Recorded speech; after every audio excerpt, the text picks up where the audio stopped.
Indian വംശജയായ ഹർമീത് കെ ദില്ലനെ American നീതിന്യായ വകുപ്പിലെ പ്രധാന പദവിയിലേക്ക് നിയമിച്ച് നിയുക്ത US president Donald Trump.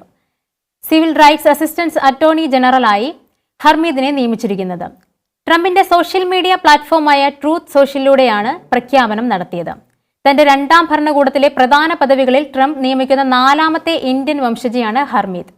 American നീതിന്യായ വകുപ്പിലെ സുപ്രധാന ചുമതല ഹർമീത് കെ ദില്ലനെ ഏൽപ്പിക്കുന്നതിൽ താൻ തൃപ്തനാണെന്നും രാജ്യത്തിന്റെ പൗരാവകാശം സംരക്ഷിക്കുവാൻ ഹർമീത് എക്കാലത്തും പരിശ്രമിച്ചിട്ടുണ്ടെന്നും ട്രംപ് പറഞ്ഞു.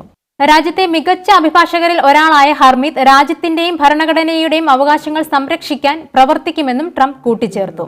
കോവിഡ് കാലത്ത് ക്രിസ്ത്യൻ സമൂഹത്തിന്റെ പ്രാർത്ഥനയ്ക്ക് നിയന്ത്രണമുണ്ടായ ഘട്ടത്തിൽ ഹർമീത് അവർക്കായി നിലകൊണ്ടിരുന്നു. തന്റെ കരിയറിലുടനീളം പൗരാവകാശങ്ങൾ സംരക്ഷിക്കാൻ ഹർമീത് പ്രയത്നിച്ചിട്ടുണ്ട് തുടങ്ങി നിരവധി കാര്യങ്ങൾ ട്രംപ് ചൂണ്ടിക്കാട്ടി. അസിസ്റ്റന്റ് അറ്റോർണി ജനറലായി തിരഞ്ഞെടുക്കപ്പെട്ടതിൽ സന്തോഷമുണ്ടെന്ന് ഹർമീത് ദില്ലൻ പ്രതികരിച്ചു. തന്റെ മാതാപിതാക്കളുടെയും സഹോദരന്റെയും ഭർത്താവിന്റെയും പിന്തുണയില്ലാതെ ഈ നിലയിലെത്താൻ കഴിയില്ലായിരുന്നുവെന്നും ഹർമീത് ട്വീറ്റ് ചെയ്തു. 52-കാരിയായ ഹർമീത് കെ ദില്ലൻ ജനിച്ചത് ചണ്ഡീഗഡിലാണ്. തുടർന്ന് ചെറുപ്പത്തിൽ തന്നെ മാതാപിതാക്കൾക്കൊപ്പം അവർ യുഎസിലേക്ക് കുടിയേറി. നോർത്ത് കരോലിന സംസ്ഥാനത്തെ സിഖ് സമൂഹത്തിലാണ് ആദ്യം ദില്ലന്റെ കുടുംബം താമസിച്ചത്.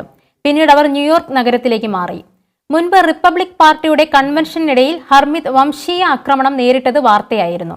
നാഷണൽ ഇൻസ്റ്റിറ്റ്യൂട്ട് ഓഫ് ഹെൽത്തിന്റെ തലപ്പത്ത് നിയമിച്ച doctor Jay Bhattacharya, department of government എഫിഷ്യൻസിയിൽ വിവേക് രാമസ്വാമി, FBI ഡയറക്ടറായി കാഷ് പട്ടേൽ എന്നിവരാണ് ട്രംപ് നേരത്തെ നിയമിച്ച ഇന്ത്യൻ വംശജർ.